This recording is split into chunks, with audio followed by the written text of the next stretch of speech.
मुकेश सहनी के पिता का जिसने भी हत्या किया उस हत्यारों को पता चल चुका है। मुकेश सहनी के पिता का नाम था जितन सहनी। जितन सहनी सूद पर पैसा लगाया करते थे और वो कागज भी जिमा लिया करते थे। जो कागज था जितन सहनी के पास में था और वो कासिम अंसारी करीब 2022 में 1 लाख रुपया लिए थे और 2023 में 50,000 रुपये लिए थे 4% पर, और वह बिजनेस चालू किए थे। बिजनेस चालू करने के बाद वो कपड़ा का बिजनेस चालू किए थे और कपड़ा का बिजनेस में उनको काफ़ी नुकसान हुआ और घाटा में गिर गए। और इसके बाद वो ब्याज चुका नहीं पा रहे थे तो जितन सहनी के पास आया और बोले कि चाहे तो आप ब्याज कम कीजिए और नहीं तो ब्याज माफ़ कीजिए। और यही के दौरान वो कागज जो जमा किए थे जितन सहनी के पास में, तो कागज ये वापस नहीं कर पाए। बोले कि हम कागज वापस नहीं करेंगे। यही में काफ़ी करीब 3 रोज पहले ही इनसे नोक झोंक हो चुका था, बहसबाजी हो चुके थे। और 3 रोज के बाद ये इस तरह से कांड किए हैं। पहले हम आपको प्रशासन से सुना देते हैं कि प्रशासन किस तरह से आरोपी को पकड़े हैं। अंसारी इनका मोटिव है जो इन्होंने 2022 में 1 लाख रुपए सूद लिया था, ब्याज लिया था और 2023 में 50,000 ब्याज लिया था। टोटल 1,50,000 4% इंटरेस्ट के हिसाब से लिया गया था और ये बढ़ते जा रहा था। और इनका कपड़ा का दुकान बंद हो गया था, 10,000 हो गए थे। और 3 दिन जो पैसा हो गया था और उनका जो जमीन का जो कागज गिरवी रखे थे और वो 3 दिन पहले झगड़ा हुआ था उनके साथ जितन सहनी जी के साथ। वो वाद हुआ किसी के चलते कि आप ब्याज कम करिए या माफ करिए और हमारा कागज वापस करिए। इसी के चक्कर में जो अन्य गवाह की वहाँ थे और अन्य साथियों के साथ मिलकर इन्होंने जो घटना 15-16 तारीख रात्रि लगभग 10:30 बजे से 11 बजे के बीच में इन्होंने ट्रैकिंग किया। उस सीसीटीवी फुटेज में पाया गया उसके जो घटना स्थल के बगल का जो घर में लगा हुआ है।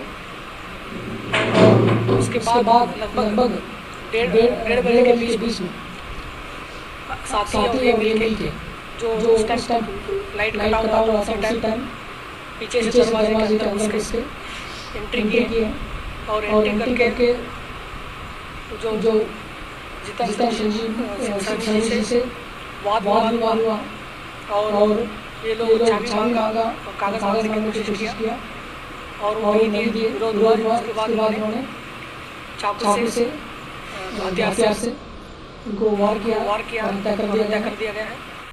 अब बताइए कि कासिम अंसारी जो हत्या किए, आखिर ये हत्या क्यों किए? हत्या करना तो पाप है, लेकिन इसके सच कारण जानिए तो इनका कारण सीधे नीतीश कुमार जी पे गिरते हैं।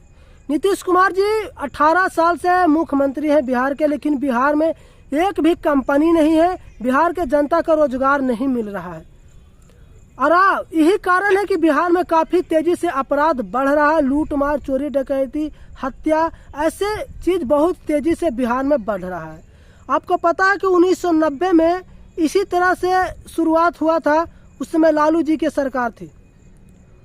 लूट मार, चोरी डकैती, लोगों के साथ खुलेआम दुर्घटना होता था।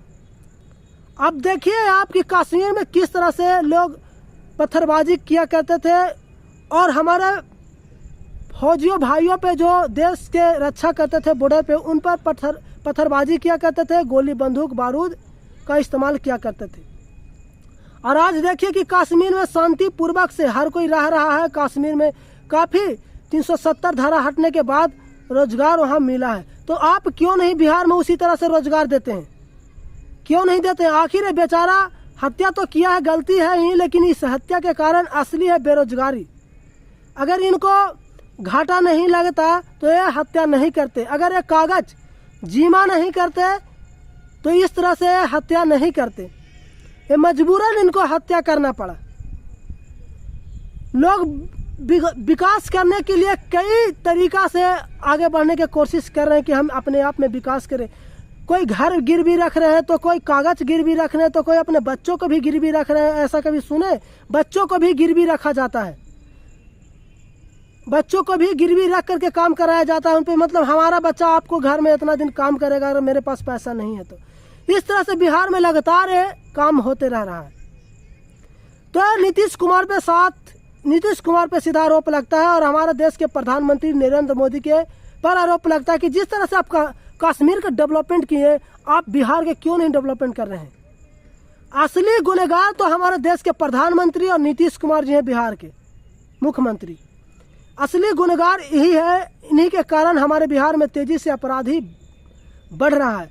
अगर आप चाहते हैं कि बिहार का विकास हो और दुर्घटना इसी तरह से हो, यही विकास की बात कर रहे हैं और कोई विकास की बात नहीं कर रहे हैं कि दुर्घटना अगर तेजी से बिहार में बढ़े तो दोबारा आप नीतीश कुमार के बिहार में मुख्यमंत्री बनाइए 2025 में, और इससे भी दर्दनाक दुर्घटना देखने का प्रयास करें। जो आप फिल्मी में देखते हैं ना, मूवी में देखते हैं, वो आपको हकीकत में देखने के लिए मिलेगा। काल्पनिक नहीं, वास्तविक आपको देखने के लिए मिलेगा 2025 में, अगर नीतीश कुमार के जीताइएगा तब। क्योंकि ये विकास नहीं, विनाश का सरकार बन चुके हैं। जो दूसरे के जंगल राज कहा करते थे, महा जंगल राज आ चुका है। तो दोस्तों आप कमेंट करके जरूर बताइए। जो तेजस्वी यादव जी 17 महीने में कई लोगों को रोजगार दिए, नीतीश कुमार जी कुछ नहीं किए, सिर्फ कुर्सी बचाओ अभियान चला रहे हैं। तो हम सीधा आरोपी मानते हैं नीतीश कुमार जी को कि नीतीश कुमार जी बिहार में विकास नहीं किए, इसी कारण कि बिहार में तेजी से अपराध बढ़ रहा है। दोस्तों आपको क्या राय है, कमेंट करके जरूर बताइए। जय हिंद, जय भारत।